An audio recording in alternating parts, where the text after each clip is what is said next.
हथियारों से लड़ी जाने वाली लड़ाई बार बार लड़नी पड़ती है, पर बुद्धि हमेशा बल पर भारी पड़ती है।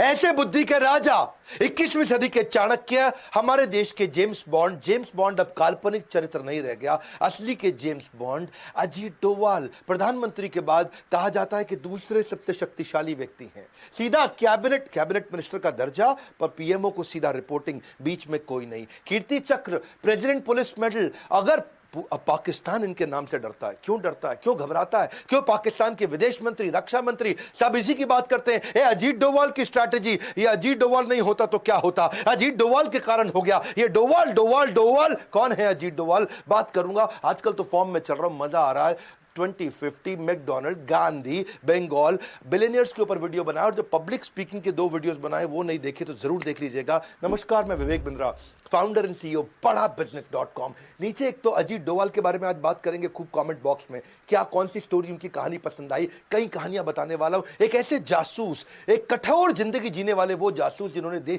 पुलिस की जिंदगी, आईपीएस ऑफिसर की, उसकी मलाई खा सकते थे, मलाई मार सकते थे, पर वो कठोर जिंदगी जी। वैसे आने वाले समय में और कौन से वीडियो बनाऊं, टेक्सटाइल इंडस्ट्री, तेंदुलकर का जन्मदिन, फर्नीचर इंडस्ट्री, वेनेजुएला कैसे डूब गया, वेनेजुएला ये देश कैसे खत्म हुआ, बिल गेट, सुंदर पिचाई। चलो शुरुआत से शुरू करते हैं, बात अजीत डोवाल की करते हैं। जिस प्रकार कोरोना से बचने के लिए इम्यूनिटी का होना जरूरी है, उसी प्रकार इंटरनल सिक्योरिटी के लिए अजीत डोवाल बहुत जरूरी है। उत्तराखंड के रहने वाले पौड़ी गढ़वाल के 1945 में आजादी से पहले जन्म हुआ, आजादी से पहले, अभी तक पूरी तरह fresh and active. Indian army officer थे इनके पिता, और अजमेर मिलिट्री स्कूल में इन्होंने पढ़ाई करी। इंडियन पुलिस सर्विस 1968 में इन्होंने आईपीएस के रूप में ज्वाइन किया। कैडर मिला था केरला का, 37 साल की नौकरी में 7 साल पुलिस में रहे, बाकी उसके बाद आईबी, रॉ और क्या क्या किया जासूस बन के। 72 में उस समय चर्चा चल रही थी, नॉर्थ ईस्ट में चल रही थी इंसर्जेंसी, भयंकर आतंकवाद, बहुत परेशानी थी। हर राज्य वहां बोल रहा था मुझको अलग देश बना दो, मुझको अलग देश बना दो। वहां लाल डेंगा मिजोरम में बहुत शक्तिशाली हो चुके थे, लाल डेंगा की ताकत बढ़ चुकी थी, पैरेलल सरकार चला रहे थे। लाल डेंगा, समझना इस कहानी को, नाम आपने सुना होगा, लाल डेंगा का आतंक कितना हुआ करता था उस समय। नॉर्थ ईस्ट में मिजोरम इतना शोर हो गया कि दिल्ली में लोग घबराए थे, और तभी पूछा, वहां पे एक आईबी ऑफिस में मीटिंग बुलाई गई, कौन जाएगा देखने के लिए। सब चुपचाप इधर उधर देख रहे थे, और वहीं अजीत डोवाल अभी शादी करके लौटे थे, हनीमून पर जाने वाले थे, और वो बोले ठीक है मैं जाऊंगा मिजोरम, और मैं मिजोरम में समय लगाऊंगा। ये लाल डेंगा के साथ इन्होंने वहां पहले अंदर घुस गए, अंदर जाके देखा तकलीफें क्या है, इनकी समस्या क्या है, इनकी गोल प्रॉब्लम क्या है। घुस करके तब समझ आया लाल डेंगा के साथ 7 बड़े कमांडर्स थे, उसके 7 जबरदस्त कमांडर थे जो सारा गेम चला रहे थे। यानी कि लाल डेंगा की ताकत, जैसे याद है हातिम ताई में तोते के अंदर ताकत थी, लाल डेंगा की ताकत इन 7 कमांडर्स में थी। ये 7 कमांडर से नीचे नीचे जाके दोस्ती करते थे। इनकी खास बात यही कि दुश्मन के अंदर खेमे में जाके कुछ लोगों को दोस्त बनाए आते थे। अच्छा, दोस्ती इतनी कर ली कि रोज शाम को उनके एक कमांडर को घर बुलाते और बढ़िया साथ में बैठ के दारू भी पीते, खूब ड्रिंक करते, उनके साथ बढ़िया नॉनवेज उनकी वाइफ खुद बना के खिलाती, और इतनी दोस्ती कर ली और उनको समझाना शुरू कर दिया। सारी इंफॉर्मेशन ले ली कि क्या है ये माल्फ। मिजोरम आर्मी लेफ्ट फ्रंट पर कौन है अजीत डोवाल, जो हर बाल की निकाल दे खाल, वो है अजीत डोवाल। इतना अंदर चले गए कि जा करके उनसे समझाना शुरू किया, एक एक करके दोस्ती करी। बोला ऐसा है ना, मैं तुम्हारे को सारी ताकत दिलाता हूं, भारत सरकार में मेरी चलती है, तुमको स्पेशल कैटेगरी राज्य बना दूंगा। ऐसा कुछ करते हैं कि तुम्हारा यहां पे इलेक्शन करके तुम्ही को यहां मंत्री बना देते हैं, तुम्हारे ऊपर जो क्रिमिनल चार्ज है उस सारे को हटवा देते हैं, और तुम्हारे को नेबरिंग कंट्री के साथ में तुम्हारे लीगल अग्रीमेंट्स बनवा देते हैं। तुम्हारे राज्य में कोई घुसेगा तो उसको पासपोर्ट इलेक्शन कार्ड टाइप चाहिए, यानी कि वो सब सिस्टम भी बनाए रखते हैं। उन्होंने उनको इतना विश्वास दिलाया कि तुम्हें जो जो चाहिए मैं सब दिलाऊंगा, और कोई धन की कमी है तो वो भी दिलाऊंगा, स्पेशल स्टेट होने पे जो पैसा नहीं चाहिए वो भी दिलाऊंगा। और एक एक करके इन्होंने 7 में से 5 आदमी अपने साथ, क्षमा चाहता हूं 6 आदमी अपने साथ कर लिए। लाल डेंगा पड़ गया कमजोर, अब लाल डेंगा की चली नहीं, और वहां पॉलिटिकल पार्टी बनाने के लिए उन्होंने बोला लाल डेंगा अब तू आजा मेरे पास। बाद में लाल डेंगा को लेकर के आए, उसको अकेले में समझाया, और देखा कि 6 आदमी उसके अगेंस्ट हो गए, और लाल डेंगा के साथ अब नेगोशिएशन किया। ये नेगोशिएशन करने से पहले सामने वाले की वीकनेस पकड़ते थे, इसीलिए मैंने बोला चाणक्य, क्योंकि ये फ्यूचर के कई महीनों को आज भाप के अपनी स्ट्रैटेजी बनाते थे। इतना कियोस क्रिएट कर देते हैं दुश्मनों के अंदर कि दुश्मन भी इधर उधर देखने लगते हैं, डोवाल का आदमी तो नहीं है ये, कहीं डोवाल का आदमी तो नहीं है। वहीं से उसके बाद सिक्किम भेजा गया इनको, बोला मिजोरम तूने इतना कंट्रोल किया, सिक्किम में हुआ क्या था, वहां के जो राजा थे ना, उसने एक अमेरिकी लड़की से शादी कर ली, और वो CIA एजेंट थी, और वो जो अमेरिकी लड़की CIA एजेंट थी, सिक्किम के राजा ने शादी करके अब वो कंट्रोल करने लगी, वो सरकार चला रही।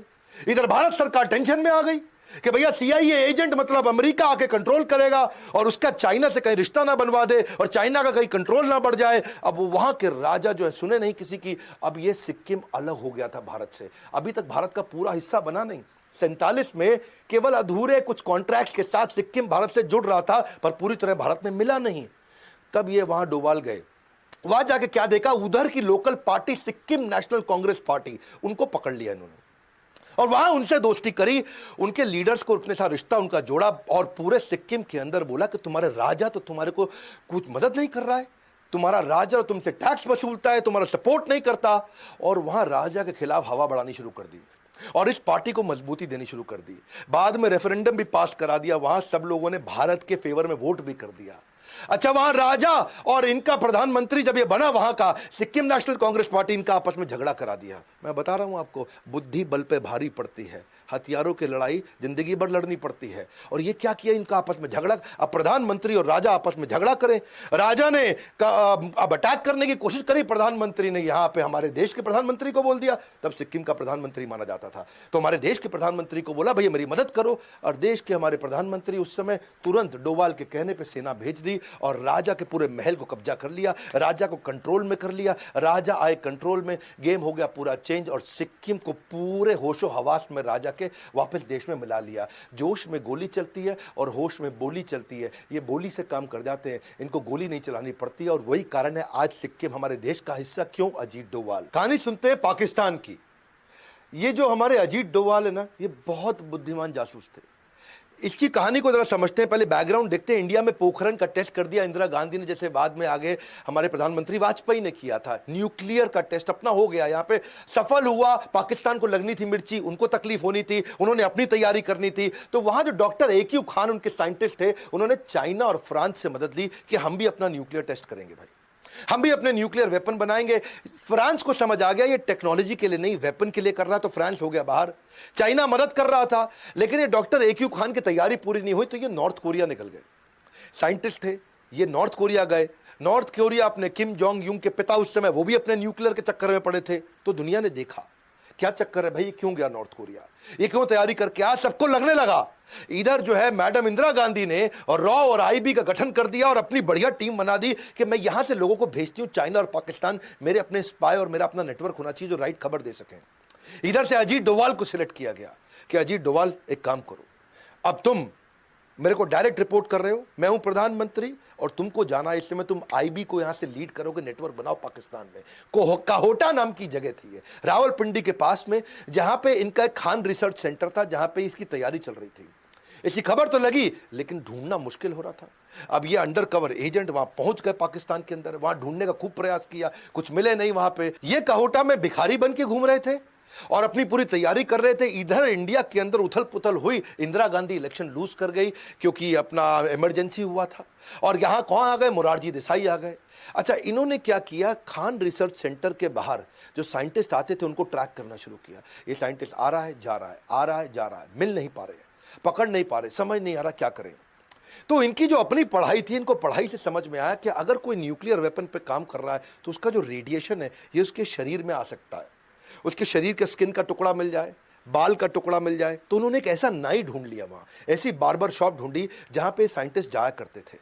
तो वहां जाकर के भिखारी बन के वहां बाहर बैठ गए और वहां बालों के सैंपल उन साइंटिस्ट लोगों के कलेक्ट करने शुरू कर दिए। बहुत बुद्धिमान थे, बहुत बुद्धिमान, लंबी तैयारी करके चले।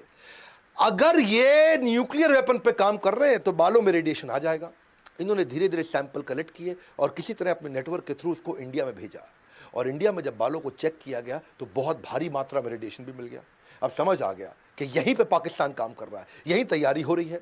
तो इन्होंने जो है सोचा कि अब क्या किया जाए, इसको कैसे तबाह करें, इसे कैसे खत्म करें। ये सोचा कि भाई अब दोबारा झगड़ा किया इनके साथ में तो अमेरिका पाकिस्तान की मदद कर देगा। तो अगर मैं इस समय अपने प्रधानमंत्री को समझाऊं उनको अटैक करें, हमारे प्रधानमंत्री मानेंगे नहीं। तो उन्होंने एक इंटेलिजेंट तरीका निकाला। इन्होंने सोचा कि मोसाद को पकड़ता हूं मैं। तो इजराइल की जो अपनी इंटेलिजेंस एजेंसी मोसाद को उन्होंने बोला, देखो भाई मेरी बात समझो आप, ये जैसे तुमने इराक को तबाह किया, ये मुसलमान देश है, अगर इसने बना लिया न्यूक्लियर वेपन सबसे पहले तुम उड़ जाओगे, तुम खत्म हो जाओगे। इसलिए एक काम करते हैं, मैं तुमको सब बताऊंगा कहां पे करना, तुम आके इसको उड़ा दो। तो अजीत डोभाल इंटेलिजेंट थे, बोले इंडिया को लड़ना भी नहीं पड़ेगा और मैं इजराइल और पाकिस्तान का आपस में झगड़ा करा दूंगा, मेरा काम भी बन जाएगा और यहाँ कोई न्यूक्लियर टेस्ट होगा भी नहीं। तो और मोसाद मान भी गए। ये इतना बढ़िया कन्विंस करते थे, पता नहीं बुद्धादित्य योग है इनके पास, कौन सा योग है, ऐसे एस्ट्रोलॉजिकल योग है, ये जिसके पास जाए उसको कन्विंस कराया करते थे। और कन्विंस कर दिया, इजराइल तैयार हो गया। इजराइल ने बोला एक काम करो भैया, हम कहीं इराक के ऊपर से उड़ा करके, ये जो मिडिल ईस्ट कंट्री है यहां से तुम जहाज ला नहीं सकते, पूरी तरफ दूसरी तरफ से घुमा के लाना पड़ेगा, रीफ्यूलिंग के लिए तुम हमारी मदद करो, गुजरात में रीफ्यूलिंग कर लेंगे, अपना बेस दे देना, वहां से जाएंगे, इनको उड़ा देंगे पाकिस्तान में, पूरा खत्म कर देंगे इनका खान रिसर्च सेंटर, कुछ नहीं होगा न्यूक्लियर टेस्ट। तो ये बोले ठीक है। अब ये रिपोर्ट करते रहे पीएमओ को, ये पीएमओ के पास गए, उनसे बात किया, भैया मैंने इतना जुगाड़ कर दिया, आपको नहीं लड़ना पड़ेगा, मैं इजराइल को लड़वा के काम करा दूंगा। पीएमओ ने बोला, अब जो थे ये गांधी विचारधारा के थे, हाँ यहां गड़बड़ हो गया। यहां मोरारजी देसाई ने सोचा कि ये तो इंदिरा गांधी का प्लान था भैया, ऐसा ना हो इंदिरा गांधी की वाह वाह हो जाए।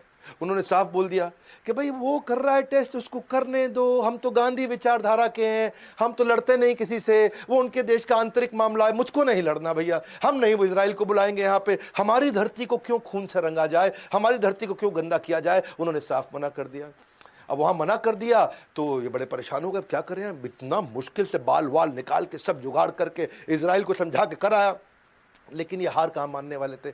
कल की सुरक्षा के लिए सबसे अच्छी तैयारी रहे, विनम्रता से ही सही मगर कोशिश जारी रहे। इन्होंने कोशिश करते रहे। इन्होंने देखा एक साइंटिस्ट को पकड़ लिया, उसका एक्स्ट्रा मैरिटल अफेयर निकाल दिया और वहाँ लड़की को भी पकड़ा, इनको भी पकड़ा और साइंटिस्ट को जाके बोला इधर आ, मैं तेरी सारी खबर लीक कर दूंगा और तुझको बर्बाद कर दूंगा, मैं मेरी बात सुन, मैं इसको ब्लूप्रिंट दे दे अंदर का, बस इतना कर दे। वो साइंटिस्ट घबरा गया, वो बोला ठीक है पूरा ब्लूप्रिंट सब कुछ दे दूंगा पर $10,000 दे दे मुझे, ताकि मैं यहाँ से बाहर निकल जाऊँ, मेरी जिंदगी भी तो सेट कर लो ना, मैं यहाँ से निकल जाता तो पूरा ब्लूप्रिंट दे दूंगा, तो इंडिया को दे दियो। इसने कहा ठीक है, $10,000 तो कुछ नहीं है। इन्होंने अपना फिर फोन लगाया वहाँ पीएमओ को, हाँ जी $10,000 दे दो, काम हो गया हमारा, कैश में जाएगा पैसा, हाँ तो वैसा ही जुगाड़ चाहिए इनको। तो वहाँ पे मोरारजी देसाई ने फिर मना कर दिया।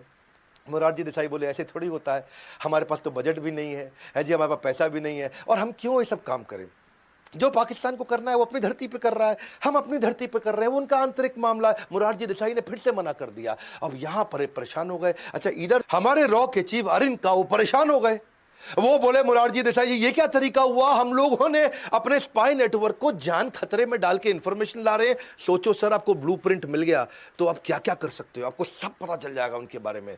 इन्होंने मना किया, उसने रिजाइन कर दिया। अच्छा अरिन खान ने यहाँ रिजाइन किया, लेकिन वो वहां हार नहीं माने। अजीत डोभाल फिर भी वहां लगे रहे। अजीत डोभाल ने वहां और तैयारियां करी कि मैं कैसे मैं इसको नेस्ते नाबूद करूं, कैसे इसको खत्म करूं कैसे। पर इतने में क्या हुआ, इनके जो यहाँ पे नए राष्ट्रपति यानी कि अभी आर्मी के थे, वो आकर के पूरे डिक्टेटर जिया उल हक, उन्होंने कंट्री को, पाकिस्तान को अपने कंट्रोल में ले लिया। लेकिन वो चाहते थे आजू बाजू के देशों से रिश्ता ठीक बना रहे, थोड़े धार्मिक थे, सबसे प्रेम से बात किया करते थे, कभी श्रीलंका के प्राइम मिनिस्टर को फोन करें, कभी बांग्लादेश में करें, कभी फोन करें नेपाल में, तो इंडिया में फोन लगाए कभी कभी। अच्छा यहाँ पे जब मोरारजी देसाई से बात किया, मोरारजी देसाई अपने शाम को अपनी अलग आनंद में जीवन जी रहे थे, और वहाँ मोरारजी देसाई फ़ोन पे बात करते वक्त उन्होंने इनको बोल दिया तुम क्या समझ रहे हो जिया उल हक, हमने कच्ची गोलियां नहीं खेली, हमें सब पता है तुम कहोटा में क्या कर रहे हो। और वहाँ जिया उल हक परेशान, वो कहा ये क्या हो गया, इसको कैसे पता, तुम क्या न्यूक्लियर वेपन बना रहे हो, तुम्हारे कितने साइंटिस्ट हैं, वहाँ क्या क्या तैयारी करी, तुम्हारे खान रिसर्च सेंटर में क्या हो रहा है। हम कच्ची गोलियां नहीं खेलें जिया उल हक, हमारा भी नेटवर्क है तुम्हारे यहाँ पे, हाँ जरा कंट्रोल में रहो जिया उल हक। जिया उल हक परेशान। ये हमारे देश के या दुनिया के किसी भी देश के प्रधानमंत्री के द्वारा की गई लगभग सबसे बड़ी गलती थी। और यहाँ जिया उल हक ने क्या किया, ये बहुत गुस्से में आ गए, वापस आए। सोचो इतना कॉन्फिडेंशियल प्रोग्राम किसी को नहीं पता दुनिया में हम कर रहे हैं, और यहाँ इनके प्रधानमंत्री को पता है। इन्होंने ढूंढ ढूंढ के हमारे नेटवर्क के आईबी के एजेंट्स, ढूंढ ढूंढ के हमारे रॉ के एजेंट्स को पकड़ पकड़ के निकाल के मारा, और कईयों को मारा, और सब बेचारे मार दिए गए, पूरा नेटवर्क वहाँ नेस्ते नाबूद हो गया, सब खत्म हो गया। और लेकिन अजीत डोभाल चुपचाप वहाँ से निकल के भाग आए, वो इंडिया आ गए। इतना तो तबाह इनको कर दिया था कि उन्होंने इनका न्यूक्लियर टेस्ट 15 साल डिले करा दिया। अमृतसर स्वर्ण मंदिर की कहानी है अगली, जिसमें रिक्शा वाला बन के इन्होंने आतंकवादियों को खत्म कराया। लेकिन उससे पहले समझो कि जासूस की जिंदगी होती कैसे है। ये एक्सट्रीम लोनलीनेस की जिंदगी है, ये अकेलेपन की है, हाई रिस्क की है। पत्नी को नहीं पता तू है कहाँ पे, किसी को नहीं पता, और अगर सब ठीक चल रहा हो ना, जीत रहे हो, तो कॉन्फिडेंस बना रहता है। लेकिन भाई साहब जब बिल्कुल अकेले पड़ जाओ और सब खराब हो रहा और सारे प्लान बर्बाद हो रहे हो और आपको पता है किसी भी समय मारे जा सकते हो, उसके बावजूद इतना करेज रखना, ये थे अजीत डोभाल। अगली कहानी स्वर्ण मंदिर अमृतसर की। एक जासूस की सबसे बड़ी ताकत उसका आत्मविश्वास होता है, और वहां स्वर्ण मंदिर, वहां भिंडरेवाला, इन लोगों ने कब्जा कर रखा था पूरे स्वर्ण मंदिर को। 1984 में जब ऑपरेशन ब्लू स्टार हुआ था तो कई लोग मारे गए थे, पूरा स्वर्ण मंदिर भी टूट गया था, तो लोगों को बहुत बुरा लगा, स्वयं इंदिरा गांधी को भी बुरा लगा था। नहीं चाहते थे कि गुरुद्वारे का नुकसान हो, पर नुकसान बहुत हो चुका था, सिख लोग बहुत नाराज हो चुके थे। लेकिन इस दफा जो खालिस्तान की डिमांड के लिए कई आतंकवादियों ने स्वर्ण मंदिर को कब्जे में ले लिया, उसको छुड़वाना था। और कैसे किया जाए? केपीएस गिल उस समय इंस्पेक्टर जनरल हुआ करते थे, हेड ऑफ द पुलिस थे उस समय पूरे पंजाब के। ये वहां पहुंचे अजीत डोभाल। अजीत डोभाल बन गया वहां रिक्शा वाला, और रिक्शा वाला बन के आजू बाजू इधर उधर स्वर्ण मंदिर के आसपास घूमने लगे। अच्छा, ये वहां पंजाबी थे नहीं तो पकड़ में आ रहे थे। वहां पे जितने खालिस्तानी आतंकवादी, वो समझ रहे थे कि ये आदमी लोकल नहीं लग रहा है, लेकिन ये इतना एक्सपर्ट बन के वहां रिक्शे में घूम रहे थे, लेकिन शायद ये चाहते थे कि मैं उनकी नजर में आ जाऊं, और आ गए नजर में। और वहां जितने आतंकवादी, उनमें 4 लोग आए और उसको पकड़ लिया। ये इधर आ, कौन है तू? ए कित्थों आया है तू? तो सानू पंजाबी लगदा नहीं है, आजा आजा आजा। उनको ले गए साथ में, पंजाबी नहीं लग रहा तू, कौन है? अच्छा, अब ये पकड़े गए वहां। अब परेशान मैं करूं तो क्या करूं? तो इन्होंने उनको समझाया कि मैं आईएसआई का एजेंट हूं और मैं तुम्हारे लिए आया हूं, मुझे पाकिस्तान से भेजा गया तुम्हारी मदद करने के लिए, खालिस्तान बनाने के लिए। वो माने नहीं। ए तू नौटंकी कर रहा है, हाँ झूठ बोल रहा है, ए मारो उसको, कौन है ये? लेकिन उनको उस समय तक इतनी उर्दू सीख चुके थे, इतनी मस्जिद में आना जाना इतना कर चुके थे, इतनी औलिया की मज़ार देख चुके थे, इतना रिश्ते में उनके साथ पाकिस्तान में घुस चुके थे कि इनके लिए आसान था। इन्होंने उनको कन्विंस कर दिया, और इतना कॉन्फिडेंस से कन्विंस किया कि वहाँ आतंकवादी कन्विंस हो गए, नहीं नहीं नहीं, ये तो आईएसआई ने भेजा है, वो पैसे आएंगे, वो आर्म्स आएंगे, एम्यूनेशन आएंगे। ये खुश हो गए। वो उनको डोभाल को अंदर ले आए। मैंने बताया ना, डोभाल की लोगों को कन्विंस करने की, साइकोलॉजी के साथ खेलने की क्षमता बहुत बड़ी। और अंदर जा करके कितने स्नाइपर कहाँ हैं, कितने गन मजबूत हैं इनके पास में, कौन सी खिड़की से अटैक करेंगे, ट्रिग्नोमेट्री से कौन सा एंगल लेंगे, कहाँ कहाँ इनकी गोली चलेगी, कहाँ चूकेगी, वो सारा अंदर ब्लूप्रिंट अपने दिमाग में छाप लिया। 3 दिन उनके साथ रहे, 3 दिन अंदर पूरा घूम करके देख देख के एक एक आदमी को, अच्छा कितना असला, कितना बारूद, कितनी देर तक लड़ पाएंगे, लगातार गोली चलाएंगे, कितना देर तक लड़ेंगे, लेके इंफॉर्मेशन बाहर आ गए। और बाहर आकर के हमारे वहां जितने भी सारे कमांडोज थे, और उस कमांडो ऑपरेशन में उनको ट्रेन किया, उनको समझाया और उनको एक एक का डायरेक्शन दिया। गए अंदर, सारे के सारे आतंकवादियों को खत्म किया। एक भी आदमी सेना का हमारा मारा नहीं गया, एक भी कैजुअलिटी नहीं हुई, कोई नहीं मरा। कंट्रोल करके पूरा ऑपरेशन जीत करके लेके आए। ये थे अजीत डोभाल, कभी बनते भिखारी, कभी बनते रिक्शा वाला। शुरुआत केरला में कंट्रोल किया, बाद में नॉर्थ ईस्ट कंट्रोल किया, पंजाब को कंट्रोल किया, पाकिस्तान से कंट्रोल लेकर के आए न्यूक्लियर वेपन को। अब बारी थी कश्मीर की। इलेक्शन वहां हो नहीं पा रहे थे, इंडिया बड़ा परेशान था, वहां मिलिटेंसी बढ़ती चली जा रही थी, तकलीफें बढ़ रही थी। कूका पारे नाम का वहां एक आतंकवादी हुआ करता था, जो पहले फोक सिंगर था, लोग उसको बड़ा फॉलो करते थे, और वो पाकिस्तान से फंडेड था। उनको आर्म्स, एम्यूनेशन, असला, बारूद, पैसा सब पाकिस्तान देता था कि इंडिया में डिसरप्शन क्रिएट कर दे। अच्छा, अब ये पहुंच गए। ये जब जाते थे किसी को पता नहीं चलता कि वहां पहुंच गए। ये पहुंच के वहां जाके कूका पारे को मिले और उसको मिल करके पर्सनली साथ में बैठाया, उससे दोस्ती किया, उसके साथ खाना पीना हुआ, उसके साथ नाश्ता चाय पानी, और रात को भी उसके साथ अलग प्रकार का रिलेशनशिप बनाया कि भाई बैठ के गप मारे आराम से। कूका पारे को कंफर्टेबल कर दिया और समझा दिया कि तुझे कुछ नहीं दे रहा है पाकिस्तान, मैं तुझे सारा सपोर्ट करूंगा। नेगोशिएशन की स्किल्स बड़ी आउटस्टैंडिंग थी इनकी। मिला लिया, कूका पारे हो गया इनके साथ में, अपने 250 लोगों के साथ में कूका पारे को सपोर्ट किया, और कूका पारे को समझाया कि जो पाकिस्तान तेरी मदद करता था, तू उसके अगेंस्ट खड़ा होगा। और वही कूका पारे पाकिस्तानी आतंकवादियों के अगेंस्ट इस लड़ाई में भारत के साथ हो गया। उनको मारना शुरू किया, उनको गोलियां बरसाई, बहुत नुकसान किया इन्होंने पाकिस्तान का। इस तरह से, और आगे चल के इलेक्शन भी हुए, उसी के बाद इलेक्शन हो पाए, और बाद में कूका पारे को उन्होंने वहां पे एक एमएलए की तरह खड़ा भी करा दिया, कूका पारे की पार्टी को भी मजबूत कर दिया। पाकिस्तान आतंकवाद करता है, युद्ध नहीं करता है। युद्ध करना बहुत मुश्किल है, मेरी बात समझना। युद्ध जो है ना, उसमें पूरे देश को लगना पड़ता है। आतंकवाद क्या है? 10 लोग आए अजमल कसाब मुंबई में, 10 लोग आए, बहुत नुकसान करके चले गए। आतंकवाद एक सस्ता ऑल्टरनेट है, युद्ध बहुत महंगा पड़ता है। इसलिए युद्ध लड़ना तो आसान है, वो डिफेंस की मिनिस्ट्री लड़वा देगी, वो हमारे साथ फॉरेन मिनिस्टर, डिफेंस मिनिस्टर सब दिमाग लगा करके वो लड़ लेंगे, लेकिन इंटेलिजेंस के साथ में इंटरनल सिक्योरिटी के चीफ हमारे देश के, वो इस तरह 5-5, 10-10 लोगों के जो आतंकवादी हमले होते हैं उससे कैसे बचाएं, वहां इनका बहुत दिमाग लगता था। ये पाकिस्तान ने जो हमारा IC-814 हाईजैक कराया था, जो नेपाल से दिल्ली आ रहा था, काठमांडू से दिल्ली, ये भी क्या है? ये आतंकवाद है। ये वॉर नहीं है, पाकिस्तान युद्ध नहीं करता था, आतंकवाद करता था। उसको ले जाकर के पहले लाहौर ले गए, उसके बाद उसको ले गए कांधार अफगानिस्तान में लेकर के वहां से अपने कंट्रोल में ले लिया और यहां से फोन कर दिया कि मुझको $200 मिलियन दे दो और हमारे 35 आतंकवादी तुम्हारी जेल में जहां जहां है सबको रिहा कर दो। और यहां अजीत डोवाल को बुला लिया गया, भाई अजीत डोवाल आओ, संभालो यहां मामला। अजीत डोवाल फटाक पहुंच गए वहां कांधार। वहां जाके अजीत डोवाल सोचे कि मैं नेगोशिएट करूं कैसे, क्योंकि यहां सब इनके कंट्रोल में, 170 आदमी हमारे इनके कंट्रोल में, यहां सारी दवाइयां, सारा खाना, सारा राशन पानी, सारा सपोर्ट कांधार के अंदर इनको पूरा मिल रहा है तालिबानियों से। तो अब अजीत डोवाल के पास सामने वाले की कोई वीकनेस थी नहीं, हर बार कोई ना कोई वीकनेस ढूंढ के आ जाते थे। फिर इनको ने देखा कि इनको सपोर्ट करता कौन है, इनको सब देख कौन रहा है, इतनी ताकत कौन दे रहा है, तो समझ में आया ISI जो पाकिस्तान की इंटेलिजेंस एजेंसी है वही सपोर्ट कर रही है, उनके सपोर्ट से कर रहे हैं। तो उन्होंने कहा कि मैं ऐसा करता हूं, इनकी इंटेलिजेंस एजेंसी को कंफ्यूज करता हूं। बात को समझना भैया, इन्होंने यहां से कुछ ऐसी एक्टिविटी शुरू कर दी जो ISI देख सके, जिससे ISI कंफ्यूज हो जाए। इन्होंने जो जो आतंकवादी की लिस्ट थी उनके बारे में रिसर्च एक्टिवेट कर दी। इन्होंने तुरंत इजराइल फोन लगाया, इजराइल की इंटेलिजेंस एजेंसी से बातचीत शुरू कर दी, रशिया की इंटेलिजेंस एजेंसी से बात करी, US में जगह जगह बातचीत शुरू कर दी।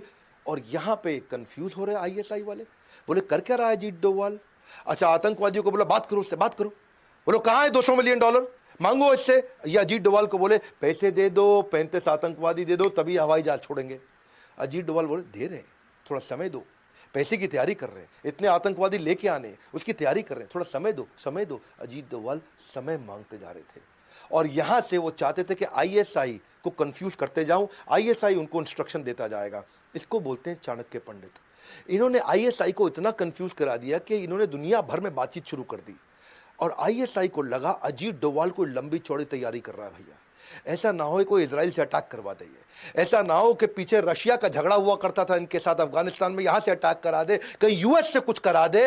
अब ISI उनको बोले जल्दी कर लो, जल्दी, को लंबी तैयारी ना कर बैठे, जल्दी करो, जल्दी लंबी तो वो घबरा गए। और यहां इन्होंने बोला, अजीत डोवाल ने, एक आतंकवादी दे सकता हूं बताओ। बोले नहीं, पूरे 35 से एक दे सकता हूं बताओ, 35 से एक दे सकता हूं बताओ। तो वो बोले 170 लोग मार देंगे, एक दे सकता हूं बताओ। तो उन्होंने कहा ठीक है, पहले मौलाना मसूद अजहर दे दो, फिर हमारे को उन्होंने 2 आतंकवादी और बता दी, ये दे दो। उन्होंने कहा ठीक है, मैं 3 की ट्राई करता हूं, लेकिन देना एक चाहता हूं। और यहां से ISI ने बोला देख जो है पैसे वैसे छोड़, ये 3 आतंकवादी जल्दी मंगवा दे हमारे को, ये 3 आदमी चाहिए हमारे को। और बस वही हुआ, वो घबरा गए और फटाफट इन्होंने उनकी साइकोलॉजी से खेला, नेगोशिएट किया, 35 की जगह केवल 3 दिए, $200 मिलियन की जगह कुछ नहीं दिया। और सारे के सारे 170 के 170 लोगों को खाली एक का देहांत हुआ था, बाकी सबको हवाई जहाज में लेकर चुपचाप वापस इंडिया आ गए। ये थे अजीत डोवाल। बोला एक से ज़्यादा नहीं देना चाहता था वो, तो यहाँ पे पूरे देश का प्रेशर हुआ पड़ा था। वाजपेयी साहब बोल रहे थे जो मांग रहे हैं दे दो, लेकिन जल्दी अपने लोगों को ले आओ, अपने लोगों को ले आओ। तो ये प्रेशर में चलते, अगर प्रेशर ना होता तो शायद एक से ही बचवा के ले आते। Dawood Ibrahim most wanted India का आतंकवादी खत्म कर दिया होता अजीत डोवाल ने। दाऊद इब्राहिम की ना बेटी की शादी थी, जावेद मियांदाद क्रिकेटर था, उसके बेटे के साथ जुनैद मियांदाद, शादी हो गई पाकिस्तान में। पाकिस्तान शुरू से मना कर रहा है दाऊद इब्राहिम हमारे यहां नहीं है, हमारी जमीन पे नहीं रहता। इंडिया मांग रहा है पाकिस्तान से, पाकिस्तान कहता है ही नहीं यहां। इंडियन इंटेलिजेंस को जब पता चला तो पाकिस्तान को भी वहां समझ रहा था, उसने कहा भाई तुम रिसेप्शन यहां नहीं करोगे, यहां से निकल लो, तुम चले जाओ ग्रैंड हयात होटल के अंदर, दुबई में रिसेप्शन इनकी फिक्स हो गई, वलीमा बोलते हैं शायद इसको। और वो जब इनको पता चला अजीत डोवाल को, बोले सीधा मौका है, पहली बार इंडिया को पता है दाऊद इब्राहिम कितने बजे, कहां, कैसे, किस गली में मिलेगा, ठा गेम ओवर करेंगे। अजीत डोवाल ने अपने यहां गवर्नमेंट को समझा दिया हम कुछ नहीं करेंगे, ऐसा करते हैं, इसमें छोटा राजन के शार्प शूटर उठाते, नेपाल से इनकी पुरानी दुश्मनी है और दुश्मन को दुश्मन से बढ़वाते, हमारा काम अपने आप हो जाएगा। छोटा राजन के 2 शार्प शूटर ये काठमांडू के रास्ते दिल्ली ले आए और दिल्ली लाके एक 5 स्टार होटल में उनको ट्रेन कर रहे थे। हाँ, क्योंकि इनका जो झगड़ा है पुराना झगड़ा था, ये 90s का झगड़ा था, हिंदू डॉन मुस्लिम डॉन, और उस झगड़े को ये भुनाना चाहते थे। और अब इतनी बढ़िया ट्रेनिंग चल रही थी, लेकिन ऐसा मीडिया में सुनने में आता है कि आज भी मुंबई पुलिस में कुछ लोग हैं जिनको दाऊद से शायद तनख्वाह मिलती हो, और वही खबर फैल गई। कमिश्नर ऑफ मुंबई पुलिस तुरंत दिल्ली पहुंच गया और जाकर के उन्होंने रोक दिया उनको, बोला अजीत डोवाल आप नहीं कुछ कर सकते इसमें, मेरे को ये दोनों आतंकवादी चाहिए, मैं इनको ढूंढ रहा था, ये नेपाल से दिल्ली आ गए, अब मैं इनको ले जा रहा हूं। अजीत डोवाल ने समझाया अरे हम बड़े मिशन पे लगे हैं भाई, ये दाऊद को रुक जाओ। नहीं, अजीत डोवाल उस समय रिटायर हो चुके थे और कमिश्नर उस समय स्टैंडिंग कमिश्नर थे, और वो उस दोनों को लेकर के वो नेपाली आतंकवादियों को, या समझो छोटा राजन के दोनों शार्प शूटर्स को लेके, अगर वो मुंबई पुलिस इस समय हस्तक्षेप नहीं करती तो दाऊद आज इस दुनिया में नहीं होता। अजीत डोवाल इंटेलिजेंट ऐसे हैं, साहस ऐसा है कि बड़ों बड़ों को चकनाचूर कर दे। ISIS ने इराक को ऑक्यूपाई किया था, अगली कहानी सुनो। और उस समय आपको याद होगा कि तिरकित के अस्पताल में वहां हमारी कई नर्सेस थी, और वो 46 इंडियन नर्सेस थी जिनको वहां कैप्चर कर लिया। ISIS उनको छोड़ना नहीं चाहता था, वो उनके कब्जे में आ चुका था। अजीत डोवाल चुपचाप, जिस दिन ये पता चला 2 दिन के अंदर इराक पहुंच गए, और इराक के अंदर किसी को नहीं मालूम, इंडिया में नहीं मालूम किसी को अजीत डोवाल इराक में नहीं मालूम अजीत डोवाल इराक में है। 48 घंटे लगे अजीत डोवाल को ISIS को समझाने में कि मेरे को सारी 46 नर्सेस चाहिए तुरंत। 48 घंटे के अंदर, दुनिया में आज तक किसी को नहीं मालूम अजीत डोवाल उनसे क्या बोल के आए। ISIS जो अमेरिका की नहीं सुनता, रशिया की नहीं सुनता, किसी की नहीं सुनता, वो अजीत डोवाल की सुन लिया। 48 घंटे के अंदर सारी 46 नर्सेस को एकदम सुरक्षित वापस इंडिया में ले आए। ऐसे आदमी, पुलवामा में अटैक हुआ, उससे पहले अटैक हुआ, यही तो मास्टरमाइंड है हमारे सर्जिकल स्ट्राइक के। इंडिया, ये तो आपको पता ना, चीप तरीके से पाकिस्तान अटैक करता, वॉर तो करता नहीं सामने आकर के, आतंकवाद करता, आतंकवाद सस्ता पड़ता है उनको। 18 सोल्जर हमारे शहीद हुए थे, कहाँ पे, ये उरी में। और उरी में जब ऐसा हुआ पूरे देश को गुस्सा था, इन्होंने तुरंत NSA की टीम बुला करके और मिलिट्री की हाई लेवल मीटिंग बुला करके, फना होने की इजाज़त ली नहीं जाती है, वतन से मोहब्बत पूछ के की नहीं जाती है। उन्होंने ब्लूप्रिंट तैयार किया, पूरी तैयारी कर ली, एक एक्सीलेंट अंडरस्टैंडिंग PM के साथ इनकी पहले से है, PM से इन्होंने अप्रूवल ले लिया, आइडियोलॉजी दोनों की मिलती जुलती है, आगे बढ़े और जाकर के तुरंत 11वें दिन के अंदर वहां जाके अटैक करके आए। 11वें दिन में LOC में घुसे, 3 किलोमीटर अंदर गए, लॉन्च पैड खत्म किए, 2 पाकिस्तानी सोल्जर्स को भी मारा, इनके 38 टेररिस्ट भी खत्म किए, इंडिया की एक भी कैजुअलिटी नहीं थी। ऐसे ये स्ट्राइक भी किया 2019 में, अभी रिसेंटली इन्होंने पुलवामा में अटैक किया। पिछली बार ये 11वें दिन पहुंचे, इस बार 12वें दिन पहुंचे, इंडियन एयरफोर्स लेकर के LOC को डिस्ट्रॉय करके उनकी मिलिट्री कैंप के अंदर घुस के, और वहां जाकर के इंडियन, अच्छा जब ये लोग वापस आने लगे तो पाकिस्तान ने कुछ फॉलो करना शुरू किया। जब फॉलो किया तो उनको खदेड़ने के लिए वापस अभिनंदन गए, अभिनंदन वहीं रह गए, और जब अभिनंदन वहीं रह गए, ये इंडिया में बहुत खबर हो गई थी, दुनिया में खबर हो गई। डोवाल को टाइम नहीं लगा, 2 दिन लगे, केवल 2 दिन के अंदर US एम्बेसी के थ्रू, और डायरेक्ट मैसेज इतना मजबूती से पहुंचा। इमरान खान दुनिया को बोले नहीं नहीं, हम तो क्या है विनम्रता के चलते वापस कर रहे हैं। हिंदुस्तान का पायलट हमने पकड़ा हुआ है, हम एज ए पीस जेस्टर हम उसको कल रिहा करने लगे हैं हिंदुस्तान को। पर 48 घंटे के अंदर बड़ा क्लियर मैसेज दे दिया, ज़्यादा इधर उधर किया, बलूचिस्तान तुम्हें दिखेगा नहीं, बहुत स्ट्रांग मैसेज दिया। 48 घंटे में अभिनंदन वापस। मुद्दा बड़ा सिंपल है, मुझे ना तन चाहिए ना धन चाहिए, बस अमन से भरा ये वतन चाहिए, और जब मरूं तो तिरंगा कफन चाहिए। ये तो सारी मलाई दुनिया की मार सकते थे, पर हमेशा इन्होंने वो काम किया जो सबसे ज़्यादा रिस्की था। कभी डरे नहीं, निडर है, किसी थ्रेट से घबराते नहीं, चेहरे पे इनके डर दिखता नहीं है, मेंटल पीस को मैनेज कर पाते हैं। इनके पास में सामने वाले की सारी फ्यूचर टैक्टिक्स क्या है उसको पकड़ सकते हैं। अग्रेशन, गुस्सा और शांति, ये दोनों को साथ में लेकर चलने वाले, साइकोलॉजी से खेलने वाले, देश को अपनी जान पर खेल कर आंतरिक बाहरी सुरक्षा देने वाले अजीत डोवाल को हम कुछ नहीं दे सकते, पर अगर कुछ दे सकते हैं तो उनको भारत रत्न दे सकते हैं। उनको आज तक पद्मश्री, पद्म भूषण, पद्म विभूषण क्यों नहीं मिला? क्या लगता है, क्या ये भारत रत्न के असली हकदार नहीं? क्योंकि ऐसे रत्न बार बार जन्म नहीं लेते। मैं पिछली बार की तरह रतन टाटा कैंपेन में आपने मेरा साथ दिया था, भारत रत्न फॉर रतन टाटा, आज फिर कैंपेन ले रहा हूं मैं। 100 लोगों को मैंने अपने कोर्सेज फ्री दिए थे, लगभग 105 लोगों को। अगर आपकी ट्वीट को इस समय रीट्वीट आते हैं, लाइक्स आते हैं, लोग फॉलो करते हैं, तो मैं आपको अपने कोर्सेज फ्री दूंगा अगर आप मेरे हैशटैग को ज्वाइन कर जाते हो। क्योंकि ये हमारे देश के ऐसे जासूस आज 76 साल की उम्र में अनस्टॉपेबल हैं। हाँ, आज जीते जी उनको भारत रत्न मिलना चाहिए। Bharat Ratna for Ajit Doval, spelling check कर लीजिए, AJITDOVAL, Bharat Ratna for Ajit Doval. Hashtag request by doctor Vivek Bindra, बस ये 2 हैशटैग कीजिए और मैं आपको आपको फॉलो कर लूंगा। ट्विटर पे जाइए, इस वीडियो में इस हैशटैग के बारे में सबको रिक्वेस्ट करिए। अजीत डोभाल हमारे ऐसे रत्न बार बार जन्म नहीं लेते हैं, उनके जीते जी उनको भारत रत्न मिलना चाहिए। अगर आप मेरे साथ हैं तो इस 2 हैशटैग के साथ में इस कैंपेन को ताकत दीजिए। Bharat Ratna for Ajit Doval, request by doctor Vivek Bindra. ये 2 hashtag request by doctor Vivek Bindra से मैं आपको कैप्चर कर दूंगा। और अगर आपके ट्वीट को लोगों ने रीट्वीट किया, उसको लाइक किया, उसको फॉलो किया, उसको शेयर किया और 100 से ज्यादा का एंगेजमेंट आया, मैं आपको सिलेक्ट करूंगा और मैं आपको एवरीथिंग अबाउट एंटरप्रेन्योरशिप कोर्स, इतना तो मैं कर सकता हूं, मैं कोई कोर्स बेच नहीं रहा, आपको free of cost 100% discount, 100% free of cost, कोई कैशबैक, कोई लेफ्ट राइट नहीं, ये मेरा आपको गिफ्ट होगा। क्या आप और मैं इतना कर सकते हैं अपने देश के अजीत डोभाल जी, जिन्होंने, इससे क्या इंस्पिरेशन होगा, देश का कैरेक्टर बिल्ड होगा, जो देश के लिए काम कर रहा है। बाकी के लोग जो आज बड़े बड़े आईएएस आईपीएस ऑफिसर्स हैं, उनके लिए भी इंस्पिरेशन होगा। अगर देश के लिए कुछ करोगे तो देश आपको रेसिप्रोकेट करता है। इस वीडियो को शेयर कर दो, अजीत डोभाल जी के इस वीडियो को शेयर करो। एक एक कहानी मैं आपको डिटेल में बताना चाहता था और बताऊंगा अगली दफा। लाइक करके उत्साह बढ़ाइए फ्री वीडियोस पे। कमेंट बॉक्स में बताइए अजीत डोभाल जी की कौन सी स्टोरी आपको इंस्पिरेशनल लगी, नीचे आ जाइए कमेंट बॉक्स में और हैशटैग कैंपेन को पॉपुलराइज करते हैं। हमारे साथ जुड़े रहने के लिए, अजीत डोभाल जी को भारत रत्न दिलाने के लिए आप सबका हृदय की गहराइयों से प्रेम पूर्वक बहुत बहुत धन्यवाद।